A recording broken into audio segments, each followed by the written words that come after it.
উর্দু ভাষায় বক্তৃতা দিয়ে থাকি, কিন্তু দাউদ ভাই আবেদন করলেন যে যেভাবেই হবে এলাকাতে যে বাড়িতে আপনি কথা বলেন যে ভাষায়, ওই ভাষাতেই কিছু বলার এখানে চেষ্টা করুন। তো আগেই বলে দিই যে অনেক কথাগুলো উর্দু চলে আসবে, এটা স্বাভাবিক, কারণ আমি বাচ্চাকাল থেকেই উর্দু মহলে পারওয়ারিশ পেয়েছি, ওখান থেকেই আমার পড়াশোনা হয়। সেই জন্য অনেক শব্দ, অনেক বাক্য উর্দু চলে আসা স্বাভাবিক। তাও চেষ্টা করব ইনশাআল্লাহ যত সম্ভব যেন আপনারা কথাগুলো বুঝতে পারেন। বুঝতে পারছেন তো? হ্যাঁ, উর্দু বললে অনেক ভাই বুঝতে পারেন না, আর আসল উদ্দেশ্য হচ্ছে যে যে কথাগুলো বলা যাবে ওই কথাগুলো যেন আমরা বুঝতে পারেন। বুঝতে পারার পরে আমল করা সম্ভব হবে। আর বুঝতেই পারলাম না আমি, তাহলে আমল করা সম্ভব নয়। অনেক সময় দেখা যায় যে এক কথা আমি বললাম, আর ভাষা অন্য থাকার কারণে পাবলিক অন্য কিছু বুঝলো। আমি বললাম এক, আর বুঝলো সে অন্য কিছু, আর প্রচার ফের যে জিনিসটার বিরুদ্ধে কথা বলেছি ওরই সম্পর্কে প্রচার হচ্ছে যে আমি এই কথা বলেছি, আর আসলে আমি ওই কথার বিরোধিতা করেছি। একবার হয়েছে আমার গ্রামে, আমি শুধু আমার গ্রামেই জুমার খুতবা বাংলা ভাষায়, বাংলা ভাষা তো বলা উচিত নয়, স্থানীয় ভাষায়, গ্রামের ভাষায় দিই। কারণ কি, একবার আমি উর্দুতে খুতবা দিই, এক মশলা সম্পর্কে বলি, আর সন্ধ্যাতে অনেক লোক আমার বাড়িতে হাজির। কি হলো? তো বলছেন যে আপনি এই খুতবাতে আজকে এই মশলার সম্পর্কে বলেছেন। আমি বলছি হ্যাঁ, এই মশলার সম্পর্কে আমি বিরোধিতা করেছি। আর লোক ভেবেছে কি উল্টা, ভাষা বুঝা না কারণে। তো তারপর থেকে আমি বললাম যে আজ থেকে উর্দু ইনশাল্লাহ খুতবা আর দিব না এই গ্রামে, আজ থেকে বাংলায় বলবো। তো আপনারা আর আমাদের এলাকা প্রায় একই, আর ইনশাআল্লাহ আমাদের যেটা ভাষা আপনারা বুঝতে পারবেন ইনশাআল্লাহ, স্থানীয় ভাষা যেগুলো। আজকের এই প্রোগ্রামের যে বিষয় আমাকে দিয়েছেন, আপনারা দেখেছেন ইশতেহারে কি আছে, সালাফে সালেহিনদের যুবকদের জন্য উপদেশ।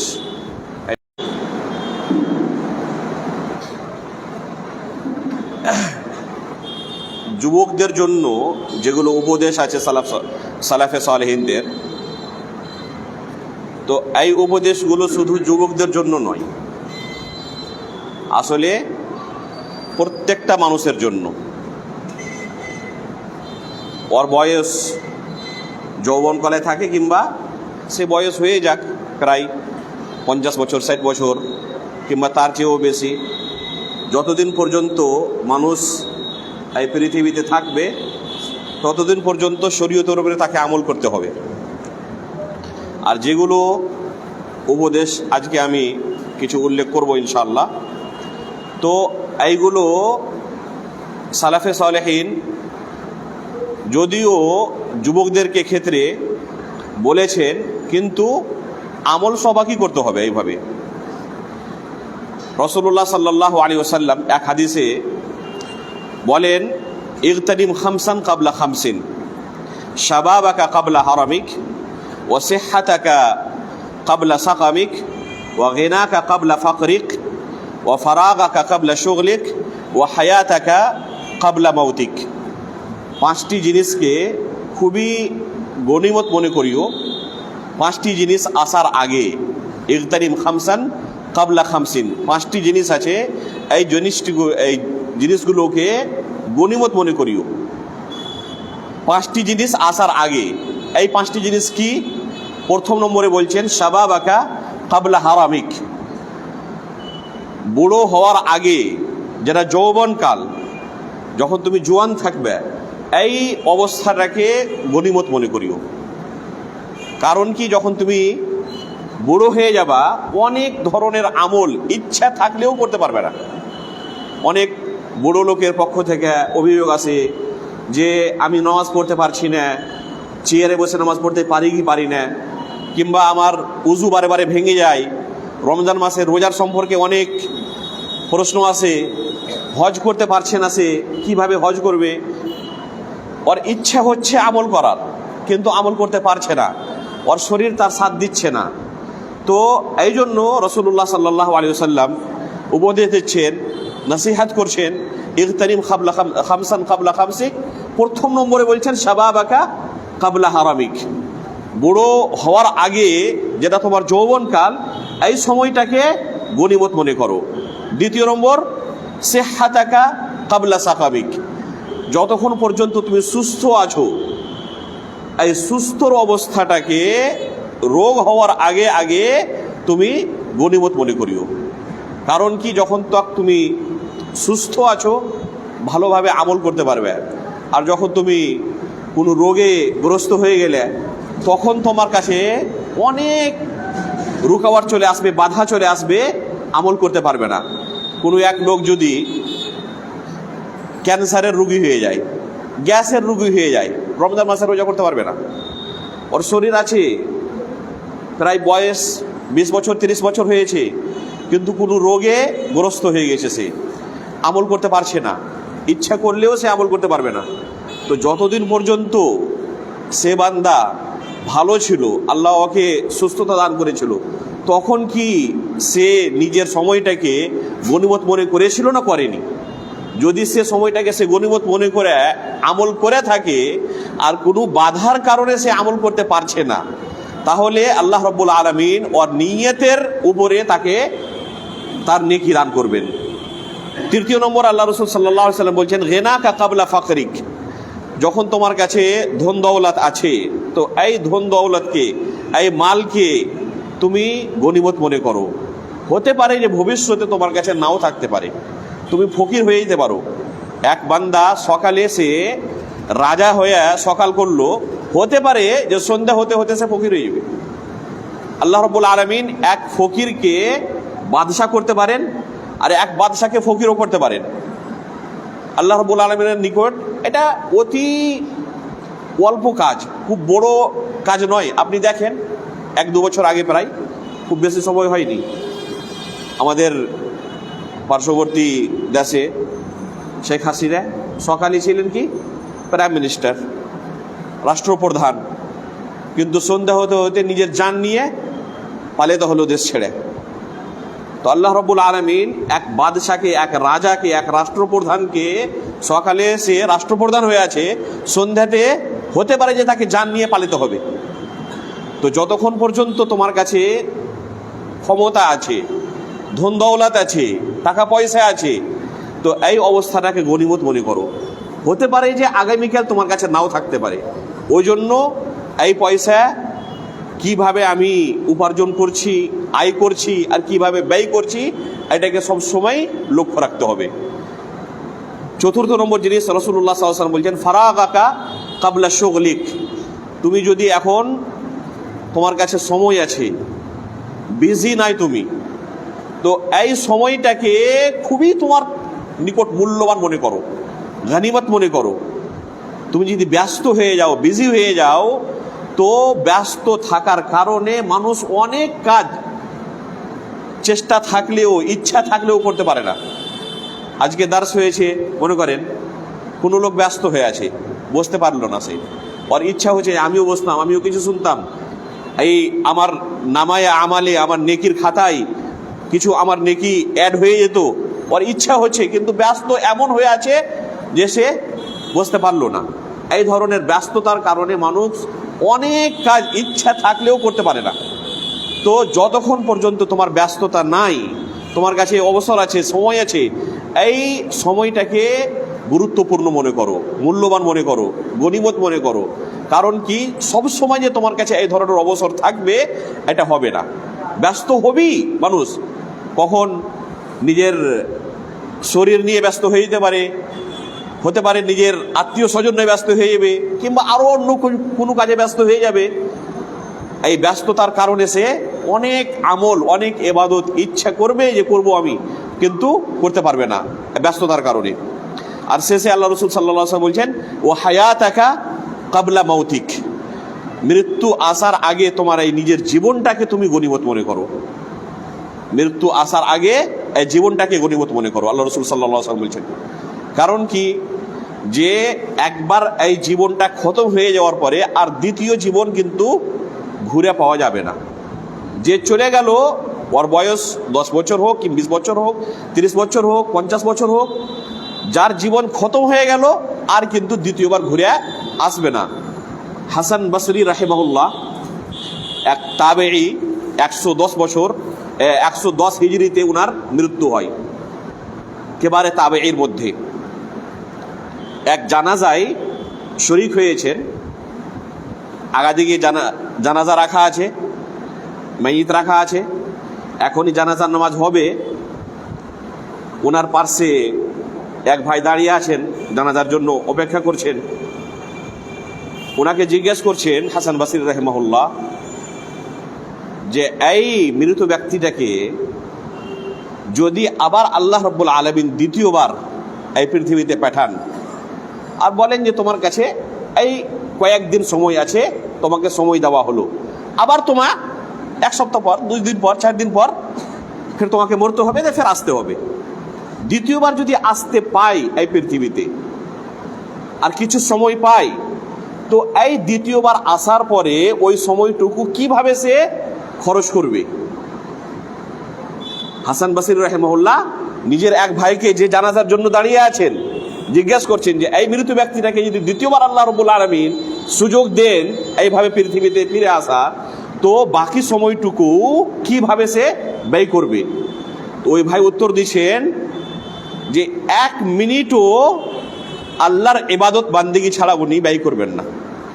চেষ্টা করবেন যে প্রত্যেক মিনিট জেনে এইভাবে আমার খরচ হয় যাতে আমি জান্নাতের উঁচু দরজা যেন পাই, জাহান্নাম থেকে যেন নিজেকে বাঁচাতে পারি। এছাড়া আর অন্য কোনো চেষ্টা থাকবে না।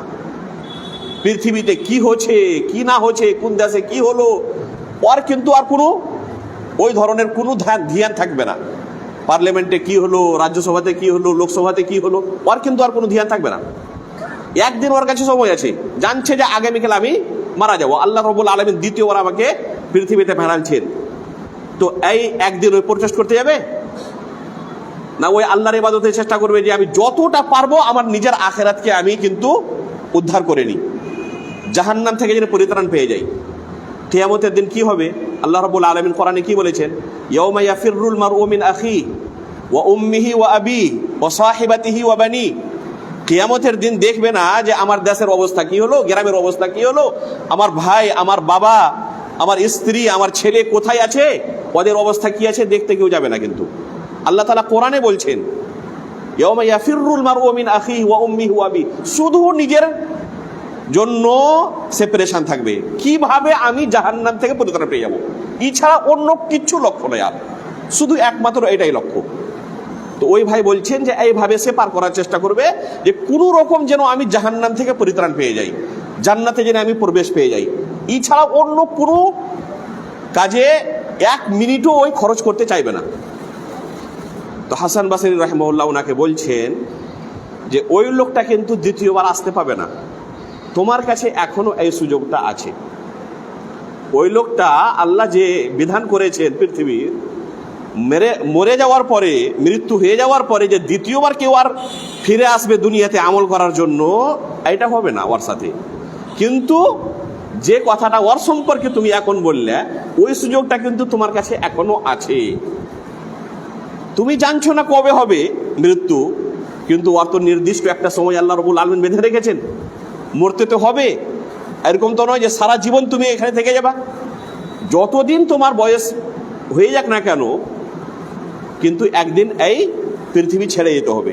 এমনকি যখন বয়স হয়ে যাবে, বিছানায় মানুষ চলে যায়, যাকে আরদালে ওমর বলা হয়, তো এই আরদালে ওমরে মানুষ কিন্তু কি দোয়া করে?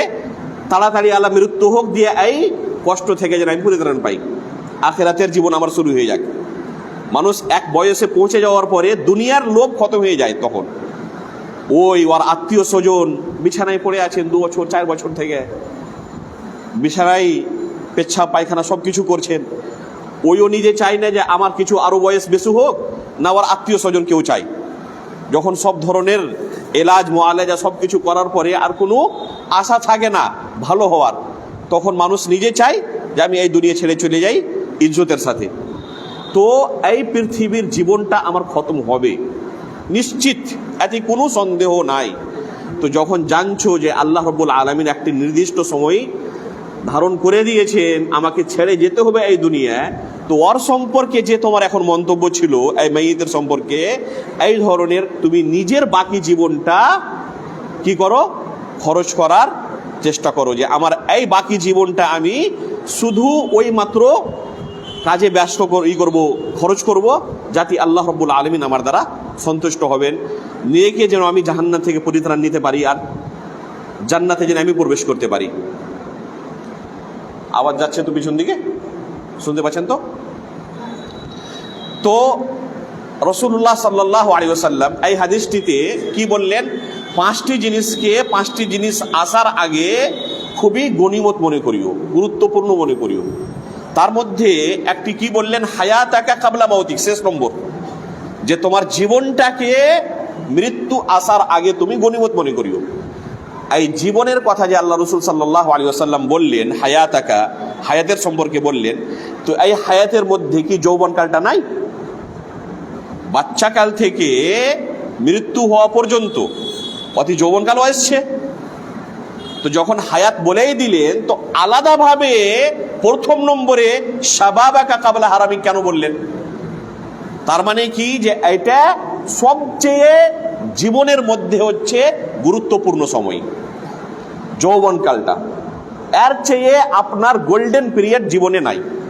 যখন মানুষের বয়স প্রায় 15 বছর পর, 15 বছর থেকে প্রায় 40 বছর পর্যন্ত, এই সময় যেভাবে ওর শরীর থাকে, যেভাবে রোগ বালা থেকে মুসিবত থেকে লড়ার ওর কাছে ক্ষমতা থাকে, 15 বছরের আগেও থাকে না, আর 40 বছরের পরেও কমতে লাগে, ঘটতে লাগে।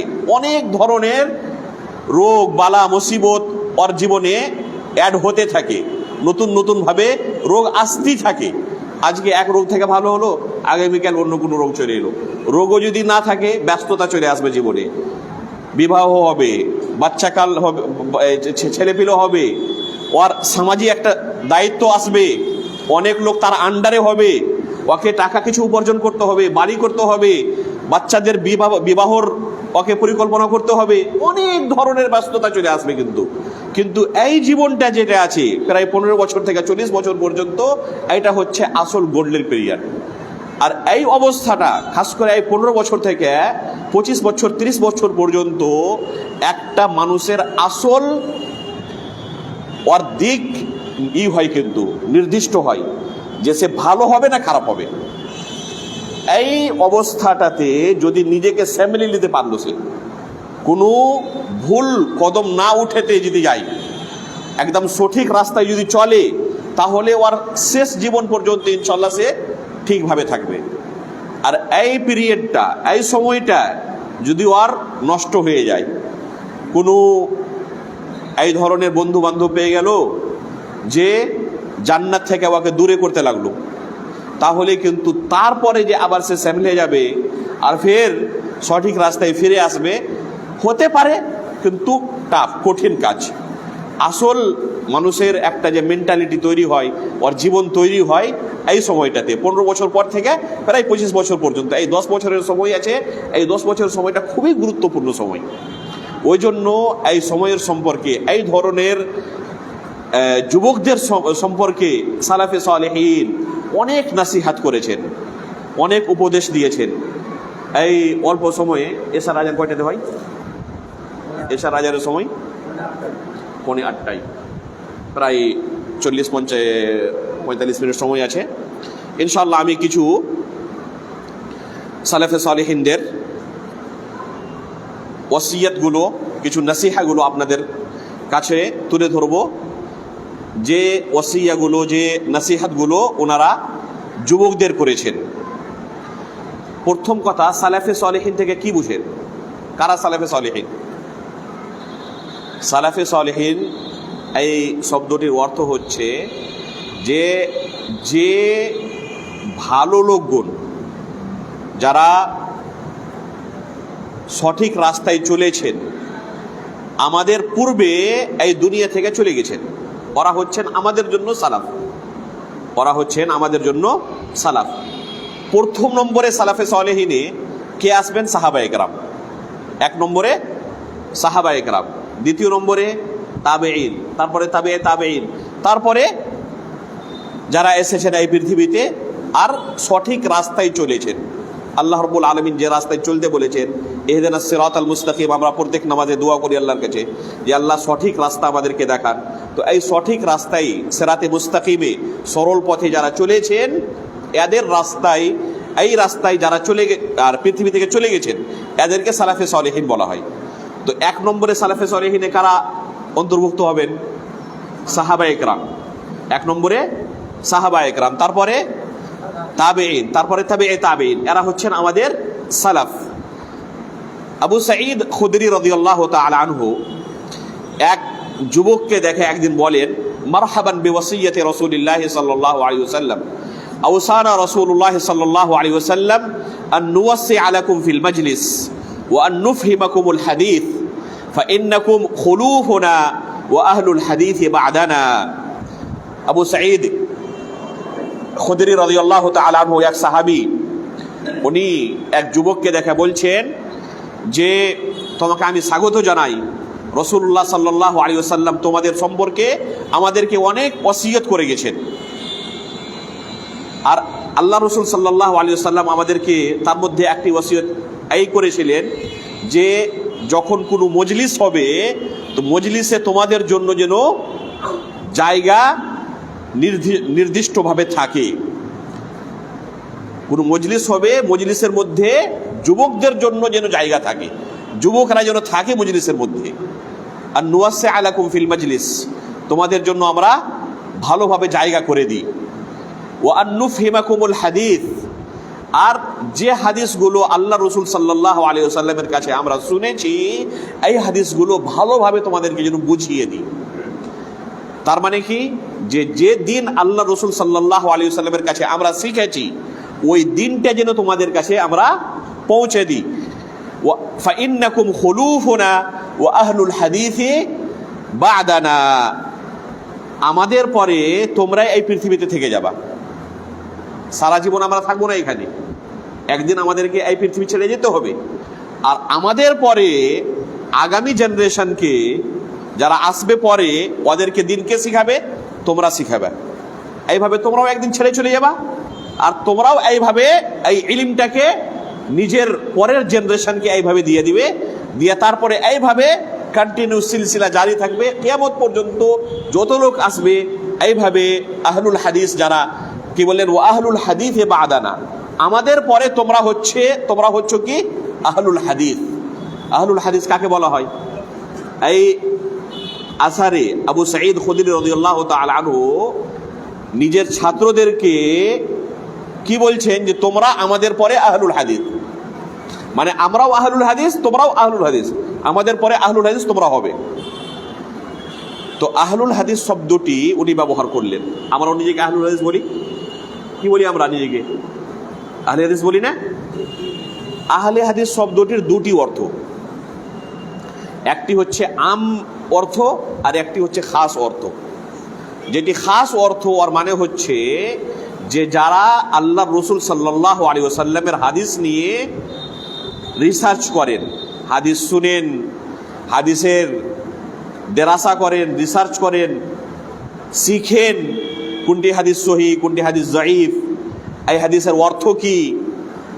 তো এই ধরনের যারা কাজ করেন, হাদিস নিয়ে গবেষণা করেন, রিসার্চ করেন, তাকে কি বলা হয়? আহলুল হাদিস। দ্বিতীয় শব্দে তাদেরকে মুহাদ্দিস বলা হয়। যারা হাদিস নিয়ে ঘাটাঘাটি করেন, রিসার্চ করেন, গবেষণা করেন, এদেরকে আহলুল হাদিস বলা হয়।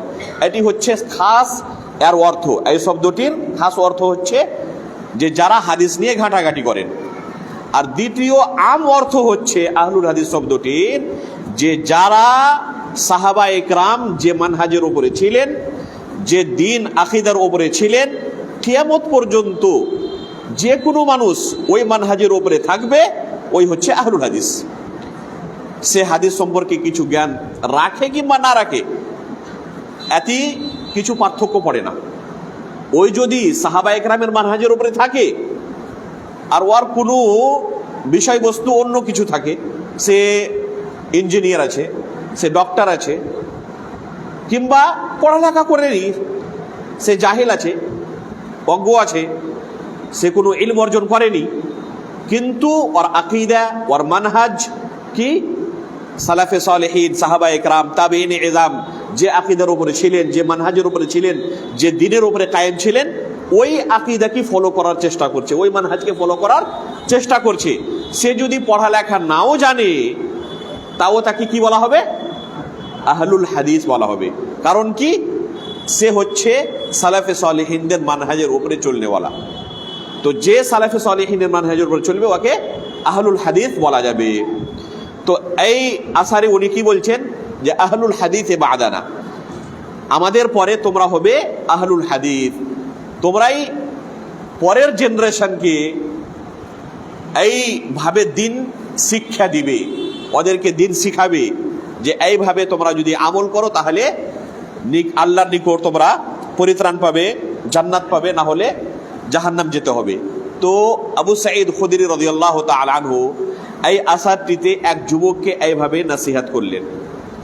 এই নসিহতটি কিন্তু প্রত্যেকটা মানুষের জন্য, আর ওই যুবকটাই নির্দিষ্টভাবে শুধু এই নসিহার জন্য নয়, আমাদের মধ্যেও যারা যুবক আছে ওরা আরও অন্তর্ভুক্ত হবে, আর যাদের বয়স বেশিও হয়ে গেছে কিংবা যারা এখন পর্যন্ত ছোট আছে, এখন পর্যন্ত জোয়ান হয়নি, তারাও কিন্তু অন্তর্ভুক্ত। কারণ কি? কিছুদিন পরে তারা সে সাবালক হবে, জোয়ান হবে। আর যাদের বয়স বেশিও হয়ে গেছে ওদেরকেও যতদিন পর্যন্ত জীবন আছে এই জীবনে নিজেকে প্রথমে ইলম অর্জন করতে হবে, শিখতে হবে, আর তারপরে অন্যদেরকে শিক্ষা দিতে হবে। তো এই হাদিসে, এই আসারে আবু সাঈদ খুদরি রাদিয়াল্লাহু তাআলা আনহু এই যুবক ব্যক্তিকে মূলত কি নসিহত করলেন, কি উপদেশ দিলেন? ইলম অর্জন করার জন্য, দিন শিক্ষা অর্জন করার জন্য উনি উপদেশ দিলেন। কারণ কি? কেন দিন শিক্ষা আমাদেরকে অর্জন করতে হবে? দিনের সম্পর্কে জ্ঞান অর্জন কেন করতে হবে? বিনা জ্ঞানে, বিনা ইলমে কোনো কাজ করা সম্ভব কি? একটা লোক চাইছে যে আমি ড্রাইভিং করে আমার রুজি রুটি আমি কামাবো, একটা গাড়ি কিনে আনলো, আর এখন পর্যন্ত এই গাড়ির সম্পর্কে জ্ঞান অর্জন করেনি। ম্যানুয়াল না অটোমেটিক আছে, গিয়ার কোনটা এতে পা দিলে গাড়ি স্পিডে বাড়বে, আর কোনটা ব্রেক আছে, অ্যাক্সিলেটার কোনটা আর কোনটা ব্রেক, এই সম্পর্কে কিছু জ্ঞান অর্জন করলো না, আর বসে গেল আমি ড্রাইভিং জানি। একটা নতুন গাড়ি পেলো আর শুরু করলো, ব্রেকের জায়গাতে দিলে অ্যাক্সিলেটারে পা মেরে কি হবে? অ্যাক্সিডেন্ট হবে, নিজেও মরবে, অন্য লোককে মেরে ফেলবে। কারণ কি? জ্ঞান অর্জন করেনি এই সম্পর্কে। তো পৃথিবীর একটা ছোট থেকে ছোট্ট কাজও বিনা জ্ঞান অর্জনে করা সম্ভব নয়। তো আখিরাতের কাজ বিনা জ্ঞান অর্জনে করা সম্ভব হবে? আল্লাহর ইবাদত কেউ যদি করতে চায়, যেভাবে আল্লাহ রাব্বুল আলামিন ইবাদত করতে বলেছেন, একটা লোক ওর সম্পর্কে জ্ঞান অর্জন করলো না, তো ওর দ্বারা কি সম্ভব হবে যে আল্লাহর ইবাদত সঠিকভাবে সে করতে পারবে? সম্ভব হবে না। এই জন্য আগে ইলম অর্জন করার কথা বললেন উনি, যে আগে ইলম অর্জন করো, জ্ঞান অর্জন করো, আর তারপরে লোকেদেরকে, তোমার পরে যারা আসবে ওই জেনারেশনকে এইভাবে জ্ঞান পৌঁছে দিবে তোমরা। আল্লাহ রাব্বুল আলামিন আমাদেরকে কিসের জন্য সৃষ্টি করেছেন? উদ্দেশ্য কি? ইবাদত করার জন্য। স্পষ্টভাবে আল্লাহ তাআলা বলেছেন, ওমা খালাকতুল জিন্না ওয়াল ইনসা ইল্লা লিয়াবুদুন, আমি জিন আর মানুষকে শুধু নিজের ইবাদতের জন্য সৃষ্টি করেছি। স্পষ্ট আয়াত। এই মোবাইলগুলো আছে, একটা লোক মার্কেটে যে একটা মোবাইল কিনলো 20,000 টাকা 30,000 টাকা দিয়ে, একটা উদ্দেশ্য তো কিনছে না যে এই মোবাইল আমি কি কি কাজ নিব। ওর আসল উদ্দেশ্য কি এই মোবাইলটা কেনার? এতে কথা বলা হবে, আমার আত্মীয় স্বজনের সাথে আমার যোগাযোগ করা হবে, আমার হোয়াটসঅ্যাপ, ফেসবুক, ইন্টারনেট চালানো হবে, লোকের সাথে আমি জড়িত হতে পারবো, জুড়ে থাকতে পারবো, তারপরে এইভাবে রেকর্ডিংও আমার করা হবে। এই হচ্ছে কিছু আর মেন উদ্দেশ্য এই মোবাইলটাকে এত টাকা দিয়ে কেনার। মনে করেন যদি খারাপ হয়ে যায় আর কথা ভালোভাবে না হয়, রেকর্ডিং ভালোভাবে না হয়, তাহলে এই মোবাইলটাকে শুধু অন্য কোনো আরো কিছু ওর মধ্যে গুণ আছে, যেরকম আপনি টাইম দেখতে পারবেন, দরকার পড়লে আয়না করে আপনি সিধাও করতে পারবেন। ওই কারণের জন্য কি মোবাইলটাকে আপনি রাখবেন না ফেলে দিবেন? ইয়াতি তো আয়নার কাজ দিছে, তো রেখে দিই না, আপনি রাখবেন না। কিন্তু আসল উদ্দেশ্য কিন্তু এটা নয়। অতীত ঘড়ি দেখারও কাজ হচ্ছে, টাইম দেখা হচ্ছে, ওই কারণে কিন্তু আপনি রাখবেন না। কারণ কি, আর আসল উদ্দেশ্য যে ছিল ওই উদ্দেশ্যটা কিন্তু আর এখন পাওয়া যাচ্ছে না। তো আল্লাহ রব্বুল আলামিন আমাদেরকে কি উদ্দেশ্যে সৃষ্টি করেছেন স্পষ্ট ভাষায় বলে দিয়েছেন যে ইবাদতের জন্য সৃষ্টি করেছি। আমরা প্রতিদিন অনেক সময় আর অনেক টাকা পয়সা আর অনেক মেহনত প্রতিদিন খরচ করি, আর আমাদেরকে লাগে না যে আমাদের জীবনের মধ্যে আল্লাহ রাব্বুল আলামিন কি এই ধরনের বাজে জিনিসগুলো অ্যাড করে দিয়েছেন, যার জন্য আমাকে অনেক টাকা লাগছে, অনেক সময় লাগছে, অনেক মেহনত করতে হচ্ছে। কোনদিন কিন্তু আমাদেরকে এটা বোধ হয় না। যেরকম প্রত্যেক দিন কয় ঘন্টা ঘুমাচ্ছেন?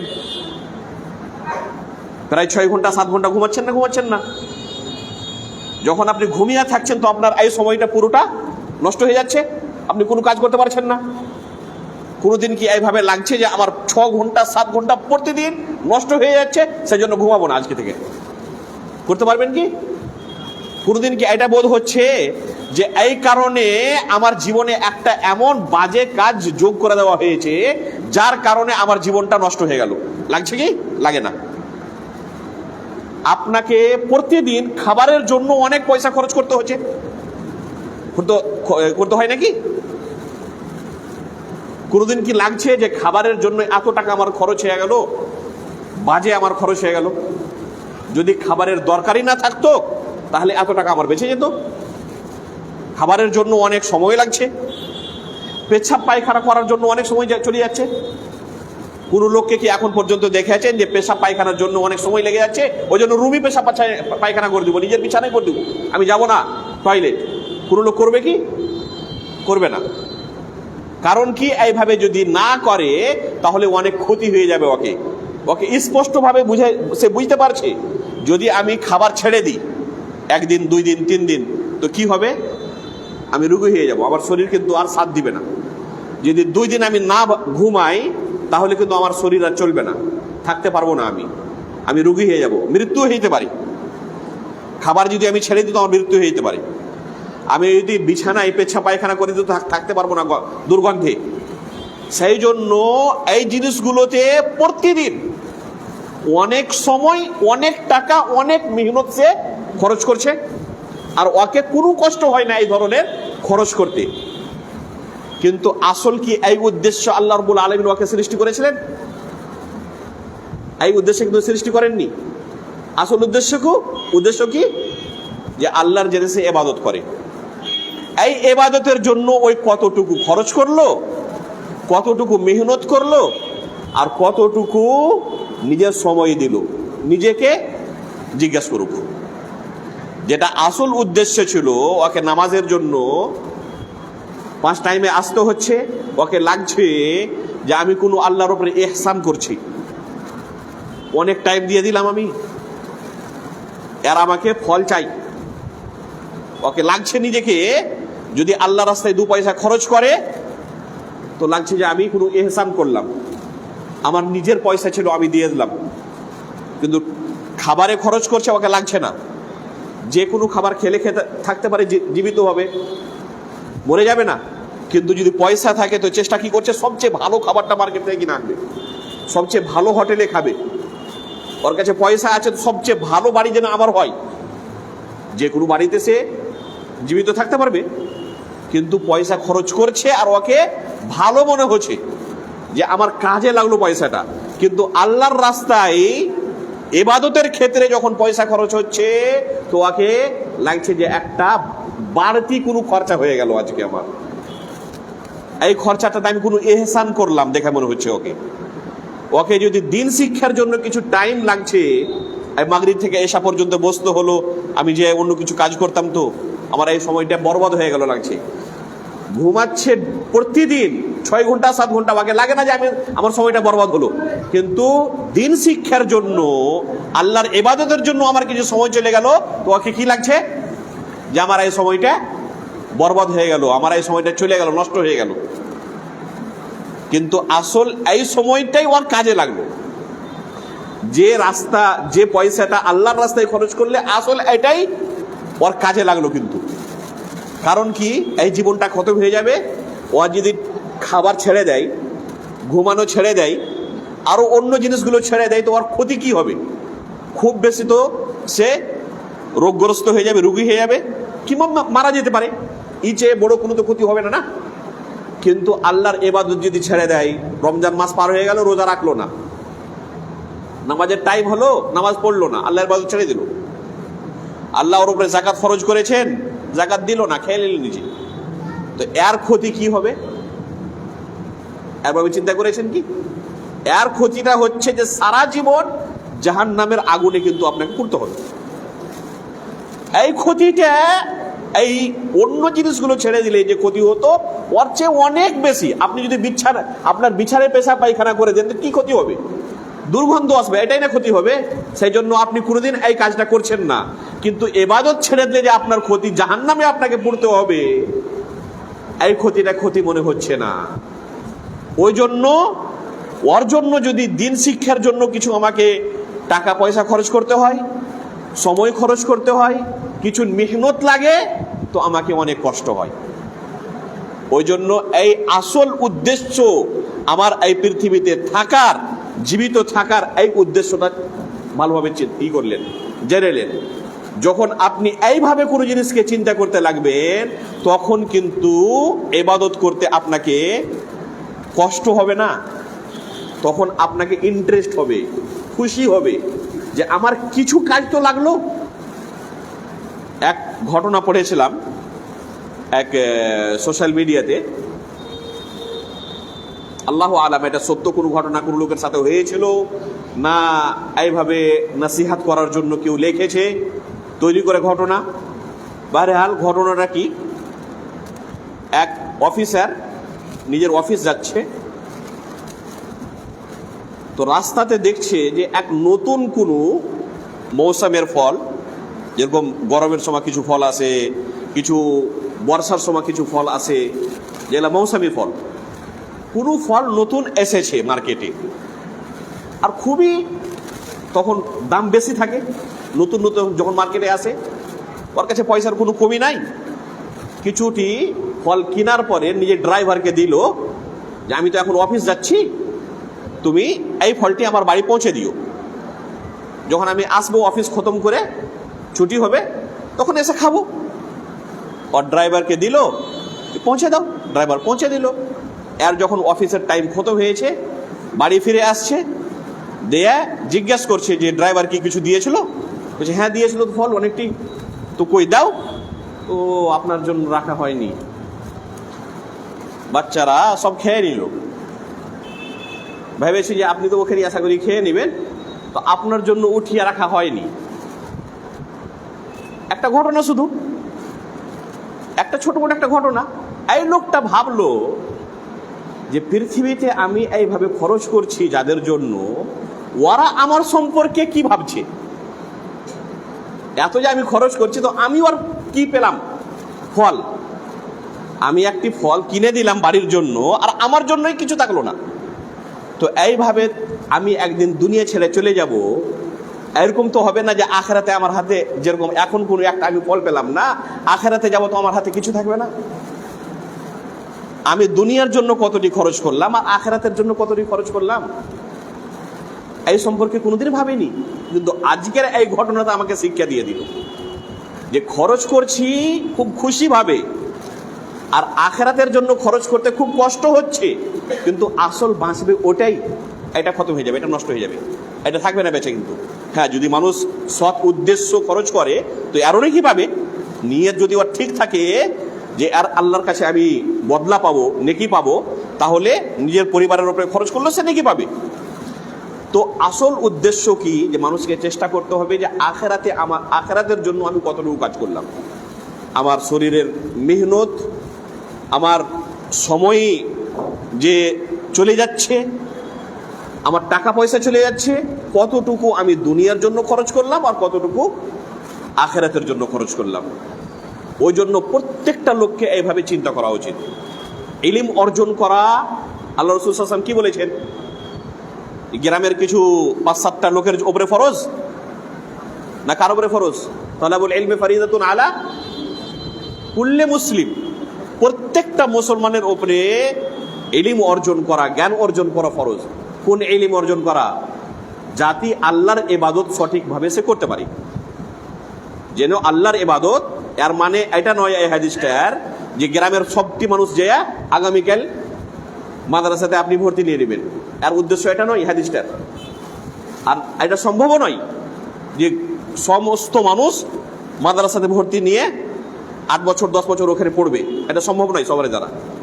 কিছু লোক হবে যে এইভাবে শরীয়তের ইলম অর্জন করবে, গভীরভাবে কোরআন হাদিসকে জানবে, ঘাঁটবে, তাহকিক করবে, রিসার্চ করবে, গবেষণা করবে, কিছু লোক এইভাবে হবে। কিন্তু এই হাদিসে যে আল্লাহ রাসূল বললেন তালাবুল ইলমি ফারিদাতুন আলা কুল্লি মুসলিম, প্রত্যেকটি মুসলমানের উপরে ইলম অর্জন করা ফরজ। এটি কোনটি ইলম, কোন ধরনের জ্ঞান, কোন ধরনের ইলম? এর উদ্দেশ্য হচ্ছে যে জাতি আল্লাহর ইবাদত সঠিকভাবে সে করতে পারে, এতটুকু ইলম অর্জন করা, জ্ঞান অর্জন করা প্রত্যেকটি মুসলমানের উপরে ফরজ। সে পড়ালেখা থাক কিংবা না থাক, নিজের সিগনেচার করতে পারছে কি না পারছে আর সাথে কোনো সম্বন্ধ নাই। কিন্তু আপনি দেখেন আপনার গ্রামে অনেক লোক পাবেন লিখতে পড়তে জানে না, সে নিজের নামও লিখতে পারবে না, কিন্তু খুব সুন্দরভাবে রিস্ক অর্জন করছেই করে না, টাকা পয়সা কামাচ্ছেই কামাচ্ছে না। ওই সুন্দরভাবে জানছে যে কোথা থেকে আমার রিস্ক আসবে, কোথা থেকে আমার লাভ হতে পারে, কোথা থেকে ক্ষতি হয়ে যেতে পারে। ওই সুন্দরভাবে কিন্তু একটা জীবন যাপন করছি, পড়ালেখা জানুক কিংবা না জানুক। তো এইভাবে ওকে দিনের সম্পর্কে জ্ঞান অর্জন করতে হবে, দিন শিখতে হবে, বিনা শিখাতে আমল করতে পারবে না। তো আল্লাহর ইবাদত যেন সঠিকভাবে সে করতে পারে, এতটুকু জ্ঞান অর্জন করা প্রত্যেকটি মুসলমানের উপরে ফরজ।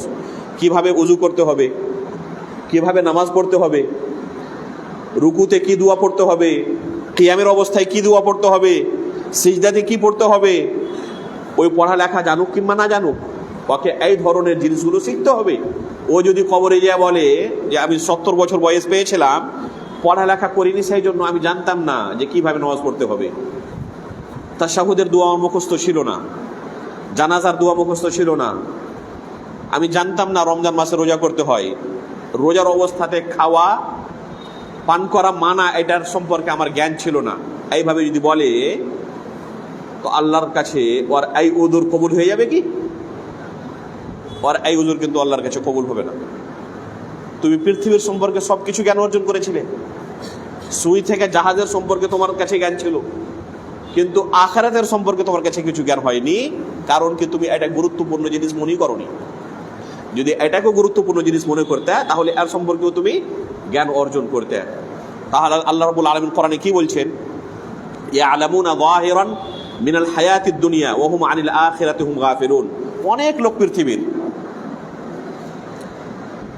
দুনিয়ার সম্পর্কে অনেক কিছু জ্ঞান রাখে। ইয়ালামুনা যাহিরান মিনাল হায়াতিদ দুনিয়া, এর তাফসীর আপনি পড়েন, যাহিরান মিনাল হায়াতিদ দুনিয়া। কিছু মুফাসসিরিন কেরাম বলছেন যে যেরকম হাল বাহা আছে, এই জমিতে এই ফসলটা ভালোভাবে হবে, এই ধরনের উদাহরণ দিয়ে বলেছেন মুফাসসিরিন কেরাম এই আয়াতের তাফসীরে। ওকে জিজ্ঞাসা করেন, সুন্দরভাবে আপনাকে জ্ঞান দিবে। ওর কাছে সবকিছু জ্ঞান আছে এই সম্পর্কে। ওয়া হুম আনিল আখিরাতি হুম গাফিলুন। কিন্তু আখিরাতের সম্পর্কে জিজ্ঞাসা করো যে কিভাবে উযু করতে হয়, কি কি কারণে উযু ভঙ্গ হয়ে যেতে পারে, নষ্ট হয়ে যেতে পারে, কি কারণে ইসলাম নষ্ট হয়ে যেতে পারে, একটা মানুষ কাফের হয়ে যেতে পারে, এই ধরনের প্রশ্ন করো, ওর কাছে কিছু জ্ঞান নেই, কিছু বলতে পারবে না। দুনিয়ার সম্পর্কে সব কিছুরই জ্ঞান আছে, আখিরাতের সম্পর্কে কিন্তু কিছু জ্ঞান রাখে না। কারণ কি? এটাকে গুরুত্বপূর্ণ জিনিস কোনোদিন মনে করেনি। আসল কিন্তু উদ্দেশ্য ওকে সৃষ্টি করা এটাই ছিল। তো আবু সাঈদ খুদরি রাদিয়াল্লাহু তাআলা আনহু খুবই গুরুত্বপূর্ণ ওই যুবককে নসিহত করলেন। এক তাবেঈ আছেন, কিংবা তাবেঈ হতে পারেন, আবু ইসহাক আস-সাবিঈ রাহিমাহুল্লাহ, খুব বড় মুহাদ্দিস। ইনার হাদিস আপনি সহিহ বুখারীতে পাবেন। আবু ইসহাক আস-সাবিঈ রাহিমাহুল্লাহ খুবই বড় মুহাদ্দিস। ইমাম বুখারী রাহিমাহুল্লাহ ওনার হাদিসকে নিজের সহিহ বুখারীতে বর্ণনা করেছেন, রেওয়ায়েত করেছেন। উনি কিছু যুবকদেরকে খেতাব করতে গিয়ে কি বলছেন? ইয়া মা'শারাশ শাবাব ইগতানিমু কাল্লামা তামুররু বি লাইলাতুন ইল্লা ওয়া আকরাউ ফিহা আলফ আয়াহ ওয়া ইন্নী লা আকরাউল বাকারাতা ফি রাকআতিন ওয়া ইন্নী লা আসুমু আশহুরাল হুরুম ওয়া থালাথাতা আইয়ামিন মিন কুল্লি শাহর ওয়াল ইসনাইন ওয়াল খামিস সুম্মা তালা ওয়া আম্মা বিনি'মাতি রাব্বিকা ফাহাদ্দিস। ইমাম হাকিম রাহিমাহুল্লাহ আবু ইসহাক আস-সাবিঈ রাহিমাহুল্লাহর এই আসারটি বর্ণনা করেছেন, রিওয়ায়াত করেছেন। আবু ইসহাক আস-সাবিঈ রাহিমাহুল্লাহ কি বলছেন যুবকদেরকে খেতাব করতে গিয়ে? কাল্লামা তামুররু বি ইয়া মা'শারাশ শাবাব ইগতানিমু, এই যুবকদের দলেরা, তোমরা এই যৌবন কালটাকে তোমরা গনিমত মনে করো, এই সময়টাকে খুবই মূল্যবান মনে করো। কাল্লামা তামুররু বি লাইলাতুন ইল্লা ওয়া আকরাউ ফিহা আলফাল আয়াহ, খুবই কম এই ধরনের আমার কোন রাত পার হয় যে এক রাত পার হয়ে গেল আর আমি ওই রাতে 1000 আয়াত তেলাওয়াত করিনি। 1000 আয়াত যদি মানুষ প্রত্যেক রাত্রে তেলাওয়াত করে তো চিন্তা করতে পারেন যে কতটুকু ওই তেলাওয়াত করলেন। প্রায় এক সপ্তাহে ওর পুরো কোরআন খতম হয়ে যাবে। এইভাবে যদি প্রত্যেক রাত্রে 1000 আয়াত তেলাওয়াত করে তো প্রায় এক সপ্তাহে ওর এক কোরআন খতম হয়ে যাবে। বলছেন খুব কম এই ধরনের রাত পার হয়ে গেছে আমার জীবনের যে রাতগুলোতে আমি 1000 আয়াত তেলাওয়াত করিনি। আর এই ধরনের জীবন সালেফে সালেহিনদের মধ্যে অনেক সালেফে সালেহিন আছেন। আপনি অনেক সালেফে সালেহিনের সিরাতে এইভাবেই পাবেন যে ওনারা প্রায় প্রত্যেক রাত্রে প্রায় 1000 আয়াত তেলাওয়াত করতেন। মানে প্রত্যেক এক সপ্তাহে সারা জীবন এইভাবে উনি কি করেছেন? কোরআনকে খতম করেছেন। আব্দুল্লাহ বিন আমর বিন আস রাদিয়াল্লাহু তাআলা আনহু, এক সাহাবী রাসূল, সহিহ বুখারীতে আর সহিহ মুসলিমে দুই গ্রন্থি এই হাদিসটি এসেছে। আল্লাহ রাসূল সাল্লাল্লাহু আলাইহি ওয়াসাল্লাম জিজ্ঞেস করছেন আব্দুল্লাহ বিন আমর বিন আস রাদিয়াল্লাহু তাআলা আনহুকে, কাইফা তাখতিম, কিভাবে তুমি কোরআন খতম করো? তো উত্তরে বলছেন কুল্লা লাইলা, প্রত্যেক রাত্রে এক কোরআন আমি খতম করি। আল্লাহু আকবার। তো রাসূলুল্লাহ সাল্লাল্লাহু আলাইহি ওয়াসাল্লাম ওনাকে বললেন যে মাসে একবার খতম করো তুমি, প্রত্যেক রাত্রে একবার খতম না করে কি করো তুমি? মাসে একবার শুধু খতম করো। কোন লোকের যদি এইভাবে ইবাদত করার আদত হয়ে থাকে আর ওকে বলা হয় যে এক মাসে খতম করো, তো সে কত কষ্ট পাবে? কষ্ট পাবে কি হবে না? লোকেরা ভাবে যে শুধু গুনহাতি আল্লাহ রাব্বুল আলামিন লজ্জাত রেখেছেন, নেকির মধ্যে যে কি লজ্জাত আছে যারা গুনহাতে লিপ্ত আছে ওরা কোনদিন ভাবতে পারবে না। নেকির মধ্যে যে আল্লাহ রাব্বুল আলামিন লজ্জাত রেখেছেন, সন্তুষ্ট রেখেছেন, গুনাহ করে কিন্তু কোনোদিন এই লজ্জাত পাওয়া যায় না। তো উনি আল্লাহ রাসূল সাল্লাল্লাহু আলাইহি ওয়াসাল্লামকে বলছেন যে আল্লাহ রাসূল, আমার কাছে এর চেয়ে অনেক বেশি শক্তি আছে, শুধু একবার পুরো মাসে খতম করবো কোরআন। কিছু ডোজ বাড়িয়ে দেন, কিছু দিন কমিয়ে দেন। তো আল্লাহ রাসূল সাল্লাল্লাহু আলাইহি ওয়াসাল্লাম এইভাবে কিছু কমাইলেন। উনি বলছেন যে আরো কমান, আরো কমান, আরো কমান। এইভাবে করতে করতে করতে করতে যখন 7 দিন চলে এলো তখন আল্লাহ রাসূল সাল্লাল্লাহু আলাইহি ওয়াসাল্লাম নিষেধ করে দিলেন যে না, 7 দিনের আগে তুমি খতম করিও না, 7 দিনের আগে এক কোরআন খতম করিও না। এখন তোমার বয়স যে আছে, যৌবনকাল, এই বয়সে তোমার জন্য প্রত্যেক রাত্রে একবার কোরআন খতম করা খুব সহজ কাজ, কিন্তু সারা জীবন এইভাবে তুমি চলতে পারবে না। যখন তুমি বুড়ো হয়ে যাবা, হতে পারে তোমার বয়স অনেক বেশি হতে পারে, ভবিষ্যতে কি হবে তোমার সাথে তুমি জানো না। তো এইভাবে যদি চলতে থাকো তো বুড়ো হয়ে যাওয়ার পরে তুমি কিন্তু এইভাবে চলতে পারবে না। ওই জন্য প্রত্যেক 7 দিনে এক কোরআন খতম করো, তোমার জন্য এটাই অনেক ভালো হবে। দিয়ে উনি এইভাবে শুরু করে দিলেন। আল্লাহ রাসূল সাল্লাল্লাহু আলাইহি ওয়াসাল্লাম যখন নাসিহাত করেছিলেন উনাকে, তো ওই নাসিহাতি কি ছিল, যে ভবিষ্যতে তোমার বয়স অনেক বেশি হতে পারে। এতে ইশারা ছিল যে ইনি বয়স পাবেন পৃথিবীতে। আর এইভাবেই হয় উনার সাথে, অনেক বয়স উনি পান আর শেষ জীবনে বিছানায় চলে যান।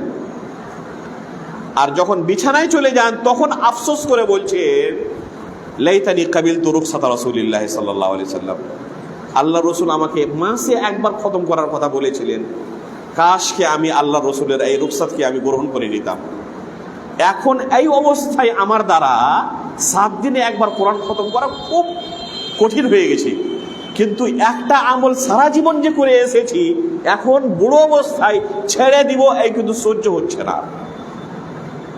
রেওয়ায়েতে এসেছে যে সারা জীবন কিন্তু এর উপরে উনি কায়েম ছিলেন, বিছানায় চলে যাওয়ার পরেও কিন্তু 7 দিনে কোরআন খতম করতেন। এক আমলকে সারা জীবন করে এসেছেন, ছাড়তে পারছেন না, যে কিভাবে ছাড়বো আমি। আমার আব্বাকে আপনারা চিনবেন সবাই, মৌলানা আশরাফুল হক রহমানী রাহিমাহুল্লাহ, আপনাদের এলাকাতে অনেকে এসেছেন। শেষ বয়সে ক্যান্সার হয়ে গেছিল আব্বাকে, প্রায় 3 বছর পর্যন্ত ক্যান্সারে থাকলেন। আমরা দেখেছি, গ্রামের লোকেরা দেখেছে যে ডাক্তার আর সবাই বলছেন যে মসজিদ যেয়েন না আপনি নামাজ পড়ার জন্য, আপনি বাড়তি পড়েন, বিছানায় পড়েন। তা সত্ত্বেও কেউ থাকতে পারতো না। কিভাবে ছাড়বো আমি, সারা জীবন এইভাবে পার হয়ে চলে গেছি। কত বলতাম যে এখন আপনি তাহাজ্জুদ ছেড়ে দেন, ছাড়তে পারতেন না। অনেক লোক বাহানা খুঁজে নামাজ থেকে দূরে থাকার কারণে, রোজার কারণে ওই অবস্থাতে রোজাও রেখেছে, ছাড়তে পারেননি। যে এক আমলকে সারা জীবন করে এসেছি, কিভাবে ছেড়ে দেবো, ছাড়তে পারছেন না। তো কোনো মানুষের এইভাবে যদি আমল করার আদত হয়ে যায় আর শেষ অবস্থায় না করতে পারেন, তাও আল্লাহ রাব্বুল আলামিন কিন্তু ওকে বদলা দিবেন। কিন্তু আসল হচ্ছে যে ওর যৌবনকালটা যে পার হয়ে গেছে, ওই যৌবনকালটা কিভাবে সে পার করেছে। যৌবনকালে যখন ওর কাছে ছিল সুযোগ, আর তখন সে ইবাদত করেনি, আর বুড়ো অবস্থায় এসে বলছেন যে আমার কাছে যদি যৌবন থাকতো, এখন তোমাদের মতো আমার যদি অবস্থা থাকতো তাহলে আমি ইবাদত করতাম। যখন আপনার এই অবস্থা ছিল তখন কি আপনি করেছিলেন? তখন যদি না করে থাকেন তো এখন এই কথা বলে কিন্তু কোনো আপনার পরিত্রাণ হবে না, কোনো লাভ পাবেন না। কিন্তু ওই অবস্থাটাকে যদি আপনি এইভাবে পার করে রেখেছেন তো আল্লাহ রাব্বুল আলামিন আপনাকে তৌফিকও দান করবেন। আর যদি নাও করতে পারেন তো ইনশাআল্লাহ ওর নিয়তের কারণে আপনি নেকি পেয়ে যাবেন। তো আবু ইসহাক আস-সাবিঈ রাহিমাহুল্লাহ এটা প্রথম ওরাকে নাসিহাত করলেন। দ্বিতীয় নাসিহাত কি বলছেন?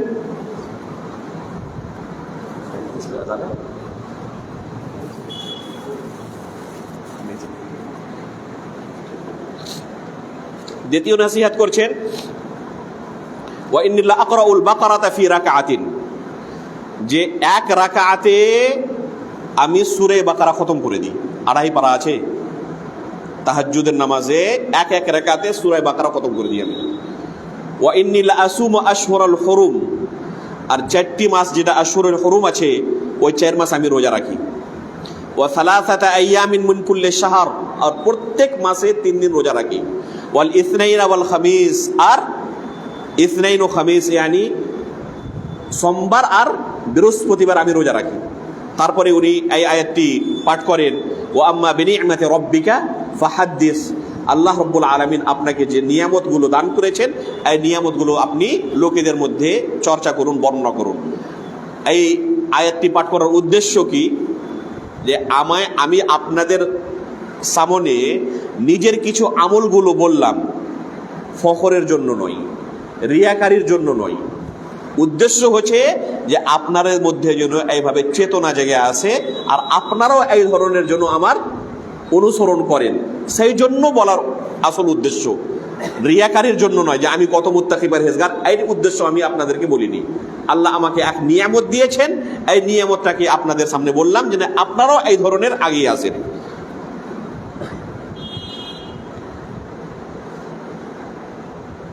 সময় খুবই অল্প হয়ে গেছে, আরও কিছু এক আধটা ইমামের কিছু নসিহাত, কিছু উপদেশ আপনাদের সামনে রাখবো, তারপর ইনশাল্লাহ এই আলোচনাকে খতম করব। আনাস ইবনে সিরিন রাহিমাহুল্লাহ এক তাবেঈ, সাহাবাদের কাছে ইনি ইলম অর্জন করেছেন, এক তাবেঈ যখন শেষ অবস্থায় পৌঁছে গেছেন, মারাজুল মউত যাকে বলে, তো শেষ অবস্থায় তিনি নসিহত করছেন, ইত্তাকুল্লাহ ইয়া মা'শারাশ শাবাব উনদুরু মিম্মান তাখুযুনা হাযিহিল আহাদিস ফাইন্নাহা মিন দীনিকুম। এই যুবকের দলেরা, তোমরা আল্লাহকে দেখে ভয় করো আর ভালোভাবে যাচাই বাছাই করে নাও যে এই হাদিসগুলো কার কাছে তোমরা অর্জন করছো, গ্রহণ করছো, এই দিন কার কাছে তোমরা শিখছো। ফাইন্নাহা মিন দীনিকুম, এই হাদিসগুলো যে তোমরা গ্রহণ করছো কোনো লোকের কাছে, এটা শুধু হাদিস নয়, এটা হচ্ছে দিন, এটা হচ্ছে শরিয়ত। এই উপদেশটি অত্যন্ত গুরুত্বপূর্ণ উপদেশ আমাদের এই যুগেও। উনি কি বললেন? উনদুরু মিম্মান তাখুযুনা হাযিহিল আহাদিস, এই হাদিসগুলো কার কাছে তোমরা গ্রহণ করছো আগে ভালোভাবে যাচাই বাছাই করে নাও। তার মানে কি, যে কোনো লোক আপনাকে কিছু শুনেতে আসবে, আপনি ইউটিউব চালু করলেন আর এক বক্তা আপনার সামনে দিনের কথা বলতে শুরু করলো, কে লোকটা, ওর আকীদা কি, মানহাজ কি, সালেফে সালিহিনের মানহাজের উপরে কায়েম আছেন না নাই, কিছু আমি যাচাই বাছাই করলাম না, শুনতে শুরু করলাম। আর সে ছিল কে? সে ছিল পুরো বেদাতি। আর দিনের নামে ওর কাছে আমি কি শিখলাম? বেদাত শিখলাম। আর ওই আকীদার উপরে আমি আমল করতে থাকলাম, আর ওই আকীদার উপরে আমার মৃত্যু হয়ে গেল। তো আল্লাহ রাব্বুল আলামিন যখন ফেরেশতাদেরকে পাঠাবেন, আমাকে জিজ্ঞেস করা হবে, ওমা দীনুক, তুমি নিজের জীবনে আল্লাহ তোমাকে 60 বছর বয়স দিয়েছিল, কোন দিনের ওপরে তুমি আমল করেছিলে? তো আপনি যে দিন শিখেছেন এই বক্তার কাছে, আপনি ওই দিন পেশ করবেন যে এটা আমার দিন ছিল। আল্লাহ রসুল সাল্লাল্লাহু আলাইহি ওয়াসাল্লাম নিজের সাহাবাদেরকে যে দিন শিখিয়ে গেছিলেন, ওই দিনের সাথে ম্যাচ করা হলো, তো কোনো ম্যাচিং হচ্ছে না। কিন্তু আল্লাহ রসুল সাল্লাল্লাহু আলাইহি ওয়াসাল্লাম সাহাবাদেরকে যে দিন দিয়ে গেছিলেন, যে দিনের সম্পর্কে আল্লাহ রাব্বুল আলামিন কোরআনে কি বলছেন? ওয়া মান ইয়াবতাগি গায়রাল ইসলামি দীনান ফালাই ইউকবালা মিন ওয়া হুয়া ফিল আখিরাতি মিনাল খাসিরিন। যে ইসলাম ধর্ম ছাড়া অন্য কোনো ধর্মের যদি কেউ অনুকরণ করে আর এই ধরনের দিন আল্লাহর কাছে যদি পেশ করে, ফালাই ইউকবালা মিন, হারগিজ ওর কাছ থেকে এই ধরনের কোনো দিনকে গ্রহণ করা হবে না। তো কোন দিন গ্রহণ করা হবে? যে দিন রাসূলুল্লাহ সাল্লাল্লাহু আলাইহি ওয়াসাল্লামকে আল্লাহ রাব্বুল আলামিন দিয়েছিলেন, আর যে দিন রাসূলুল্লাহ সাল্লাল্লাহু আলাইহি ওয়াসাল্লাম সাহাবাদেরকে শিক্ষা দিয়েছিলেন। এবার আপনি ওই বক্তার কাছ থেকে একদিন শিখলেন, ওইভাবে আপনার আকীদা হলো, আপনি ফলো করলেন, আমল করলেন, দিয়ে বলছেন যে এই ছিল আমার দিন। ফেরেশতা জিজ্ঞেস করছে আপনাকে, ওমা দীনুক, তোমার দিন কি ছিল?